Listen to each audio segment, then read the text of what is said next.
Hi, I'm Kay Sears, and I'm pleased to introduce Deborah Lee James, our 23rd Secretary of the Air Force. We applaud her strong efforts to promote Air Force readiness and modernization programs, and are proud to support the many space-related missions of the U.S. Air Force that are critical to our country's defenses.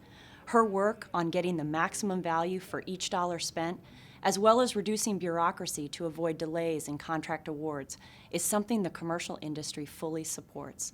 Like Secretary James, we agree that the analysis of alternatives are taking way longer than expected, and we appreciate her efforts trying to streamline those processes. We strongly encourage the inclusion of commercial SATCOM in future SATCOM architecture discussions to ensure the most robust and expansive communications network for the military. Hi, I'm Mike Gruss, military writer for SpaceNews.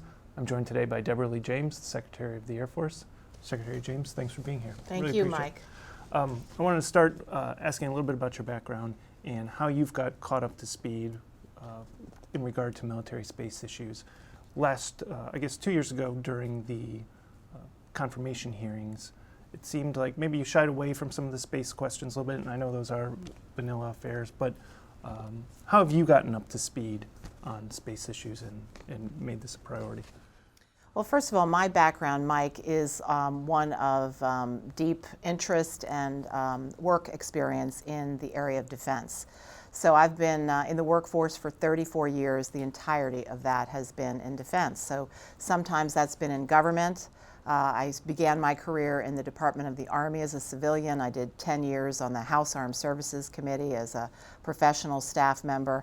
And then in the 90s, I was the Assistant Secretary of Defense for Reserve Affairs. But then I also transitioned into the private sector, was there for about 14 years, the bulk of which with a company called SAIC, which did professional services and solutions for the military and other government customers. And then I had the opportunity to come back into government to be Secretary of the Air Force. So I've always been deep into defense, but I was not deep in the matters of space. Of course, I've been on the job now for the better part of 2 years, and I am much smarter in all facets than I was when I was going through the confirmation process. So, of course, I have fantastic advisors in people like Admiral Haney and General Hyten, the commander of STRATCOM, and our Air Force Space Command, respectively. I chair the Defense Space Council, which are all of the top people in the military services, the joint staff, all of the key components in national security space. So that's a terrific team as well to be exposed to.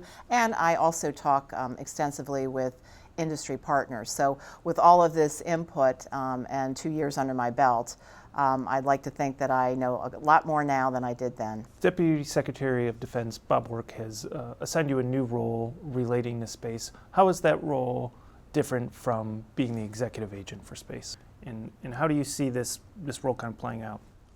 The idea of the Principal Defense Space Advisor, which is this new role, is to take what was good about the executive agent for space, but beef it up with additional authority and additional voice at the decision-making table, and an independent voice. That's very, very important, because what we need is focus and additional advocacy for the important missions, budgets, strategy that relate to space. So what kind of authorities are we talking about?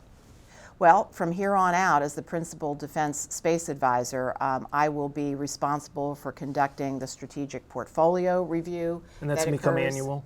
That will be an annual look to see, do we have our investments and our strategies about right? Do we need to make adjustments? How do we proceed in the future? So I'll be responsible for chairing that. I will be at the decision-making table within the interagency process, so that goes beyond the Defense Space Council, and it includes the key meetings in the White House and with the IC, the intelligence community as well. Very, very importantly, it also means that as Principal Defense Space Advisor, I will have an independent voice on space. So whereas the EA for space chaired the Defense Council and was a coordinator and dutifully represented all of the different views, some of which are not in agreement with one another, in my new role, I'll still represent people's views, but then I'll lean in and I'll say, here's what I recommend. Here's what I think. Here's what I'm advocating for as the principal defense space advisor. And what are some of those differences right now within the Defense Space Council? Well, the Defense Space Council, of course, is made up of different components of the space portfolio. So we have the Army, we have the Navy, we have the Air Force, we have the Joint Staff, and there are times when the points of view do not agree. And as a consensus body, you simply report on the different points of view without an independent recommendation. So the independent voice and being at all of these different decision-making tables is what's very different. Does the budget authority remain with the services then on any space program? Will you be able to say, hey, we're not sure this is a great program for a great space program for the Navy or the Army? Or will those still remain with the services?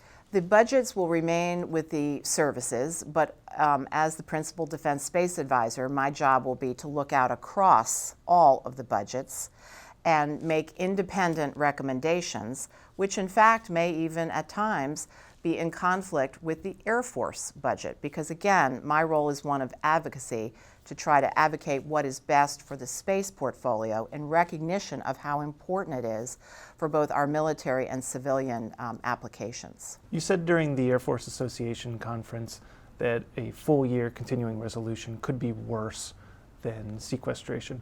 How would that trickle down to the space portfolio?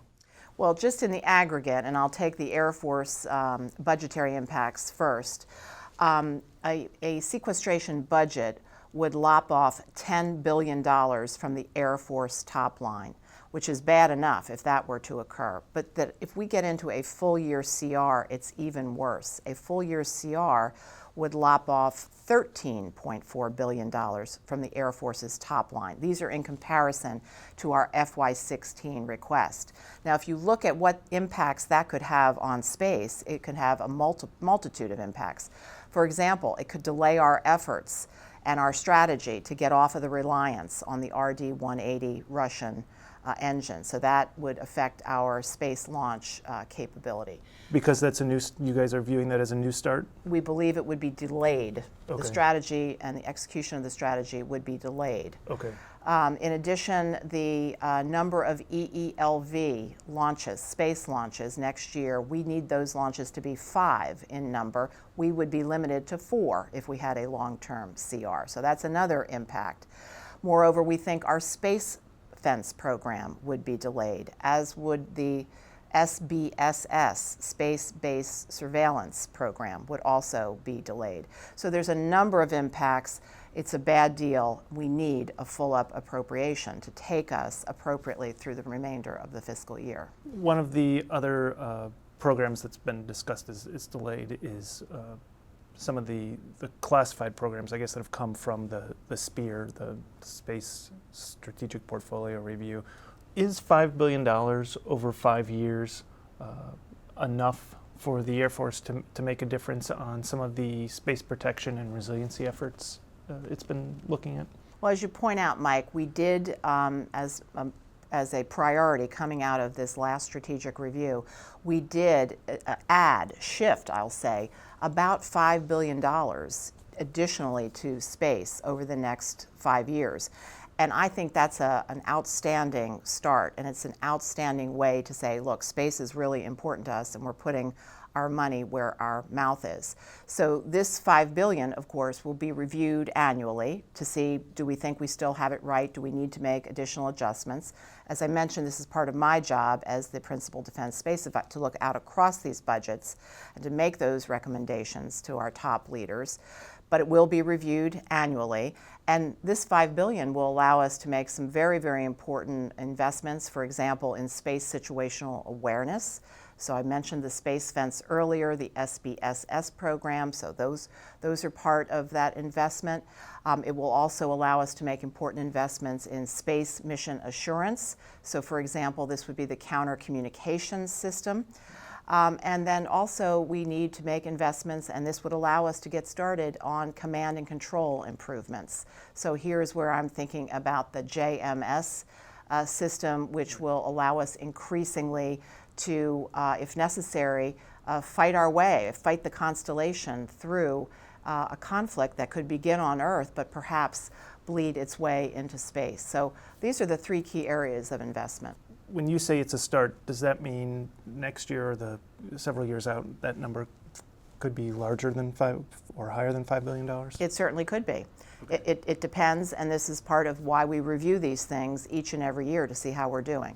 How does the Air Force need to adjust its organization to better handle some of the threats we're seeing right now in space? Well, we're improving that as we speak, and it's a major focus for us going forward, Mike. So I mentioned within the walls of the Pentagon, and when we're talking about matters of strategy and budget, as an example, that is where the beefing up of the role of the principal defense space advisor and having that independent voice and advocacy comes into play to make sure that we're looking across the space enterprise and that we're budgeting appropriately on the right types of programs to meet the threats. So that's one element. When we talk about the operational world, we're making changes there as well. So for example, Admiral Haney and STRATCOM are in the lead for a new joint space tactics and doctrine forum. So this is looking at CONOPS, which are designed to help us reposture our thinking about how defense is now a congested and contested environment, and we have to defend ourselves in new and different ways. So that's one element. Another element on the operational side is the standing up of our GSPA, which is the Joint Interagency Combined Space Operations Center. That's a tricky one. That's a tricky one. And it seems like it keeps changing. But And of course, the idea of the GSPA is to take those CONOPS that come out of that Admiral Haney forum that I just told you about, and then to develop tactics, techniques, and procedures, as well as experiments and work on vignettes. And essentially, this is designed to ultimately train our people to be able to posture differently in space, not simply managing in a traffic management sense the conduct of our satellites, but to be able to, if a conflict bleeds into space, be able to defend ourselves and fight our way through. there'll be warfighting experiments. They would be vignettes that would be a warfighting type of a scenario, and then we would practice together with the intelligence community, for example. We would all be there together, and some allies as well, how we would fight our way through that. Why is there a need for the GSPA now? It seems like the DoD and the IC should have had this maybe cooperation talked about years ago. What's changed recently that you guys have decided, hey, we have to do this now, and we can't wait, and this is a priority? The threats have changed in recent years. And within the last 2 years, 18 months, that's what's led to this? Well, it's been changing gradually over time, and there has been renewed, I'll say, focus in the last couple of years, which has given all of us urgency that we need to do this, and we need to do this now. Now, there's always been information sharing, there's always been coordination, but perhaps it hasn't been as agile as we need to have it be in the future. Perhaps it hasn't been as quick as we need it to be in the future. So we think that with the establishment of the GSPA, that will help us get there more quickly from here, and it will also lead us to a greater unity of effort. I wanted to switch gears a little bit and talk about the new rocket engine acquisition. What can the Air Force do to avoid a worst-case scenario on its new rocket engine acquisition? If the Air Force wants two providers, how can it make sure that that business case closes for at least two companies? Well, first and foremost, what we need assured access to space, precisely because space is so important to us from both a military and civilian standpoint. So that's my number one job, is to figure out how we maintain assured access to space. In addition to that, we would like to have competition in the space launch environment. We have had fantastic service and fantastic capability, but it's been from one sole provider for the last decade or so. We would like to get to this point of competition in the future. We also, as a third priority, we want very much to get off of the reliance on the Russian engine, the RD-180, and we want to do it as quickly as possible. But certainly something that I have learned in the last couple of years is Russian or any kind of engine technology, it really is hard science. It is hard to power a satellite into space, and it is not something that we can do overnight. The technology is simply not there. So we're working on it as quickly as possible, always wanting to make sure that we have that assured access to space. We need at least 2 providers for that, and we want competition. Bringing all of this together, we're trying to do it as part of our 4-point plan to get off of the reliance on the engine and to get us on that path to competition. We need a reasonable transition with some additional engines to get us there. So it's a complex matter, but first and foremost, assured access to space is the most crucial part of it. It seems like the new NDAA, or the 16 NDAA, possibly throws a wrench into that by saying they want the money for this new rocket engine to be focused specifically on an engine and not on a new launch vehicle. It seems like the two are running on a little bit perpendicular paths. Are there conflicting views, or does the acquisition model you guys have right now still work with the 16 NDAA as it is?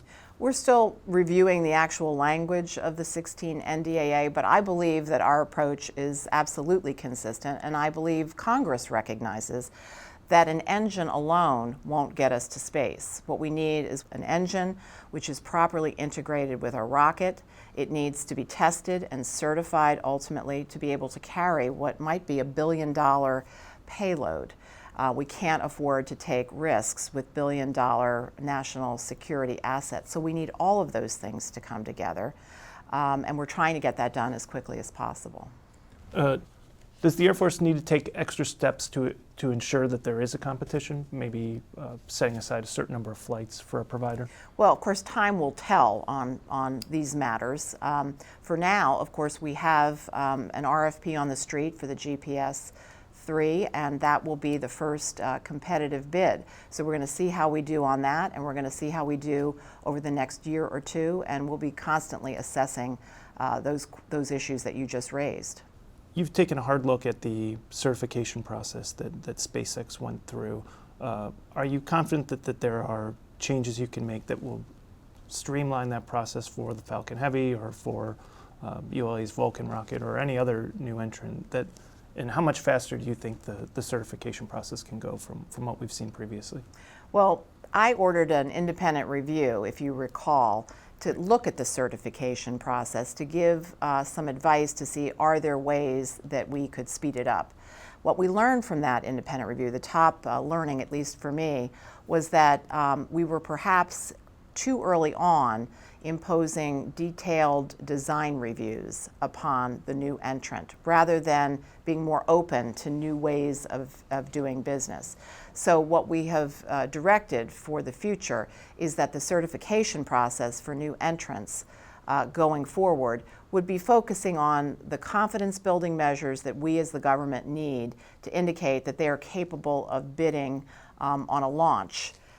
They have to, as part of that, of course, demonstrate by actually doing a certain number of launches, and new entrants can pick different pathways. They can do this many launches, or they can do fewer launches with additional engineering material backup. So there's different paths, and they can choose which way to go. But the point is, we shouldn't demand too much of that detailed design review up front, because after they compete and if they win, there is usually about a 2-year period of time where those detailed design reviews can in fact occur. So it's basically doing, along the spectrum of the time period, is doing the most important things up front and leaving some of that detailed design review. So a little more hands-off at the beginning? A little bit more hands-off earlier on, but again, assured access to space is crucial. We cannot sacrifice that. It's just a question of when does it happen in that spectrum of time. The GSAP satellites were declared operational earlier this week. Why is that important, and have you been pleased with what you've seen from them so far?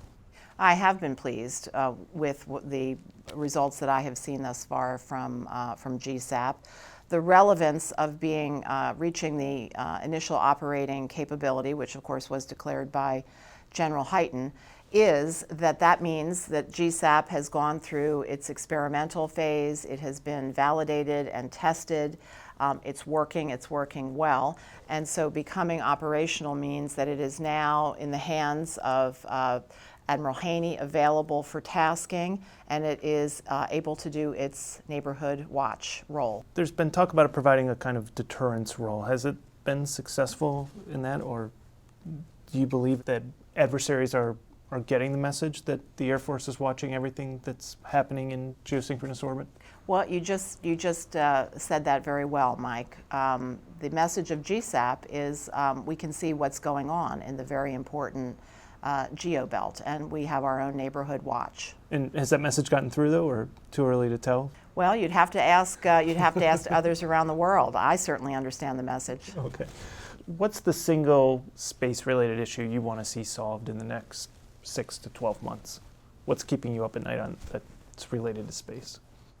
I'm going to say budget. I think at the moment the biggest risk on my mind is the budgetary risk, and this is true for space, but it's true for many different portfolios across the Department of Defense. We have got to come together in Washington, and we have got to fund the military programs generally, but space is especially important.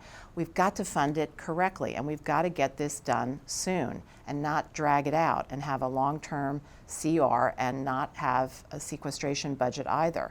These assets are just too important. These matters are complex enough without knowing how much money you're going to have and not being able to predict when you're going to know how much money you're going to have. No business in America would operate this way, and we can do better in Washington. We've got to come together and get it done. The 16 NDAA makes changes to the budget process and sets aside money in a space procurement account. What are some of the benefits to having the money labeled that way? I think there'll be benefits because it will provide added visibility to the space budget. It will make it easier to see the different elements of the space budget and what might be happening to those elements. Whether right now we can't do that. Right now it is able to be difficult. done, but it's somewhat difficult. It's contained in different budgetary books, I'll say, and you have to do a little bit of searching and hunting and pecking. So to have it all laid out much more visibly, I think will be helpful. I think it will also be helpful for accountability. Accountability for me as the Principal Defense Space Advisor, but accountable for all of the components of DoD who have an element of space. So would you like to see that throughout all of the services, that we could see a space procurement account in each service? Well, this new space procurement account will provide visibility to the entirety of the space budget within the Department of Defense. Great. Secretary James, thanks for your time. Thank you, Mike. Appreciate it.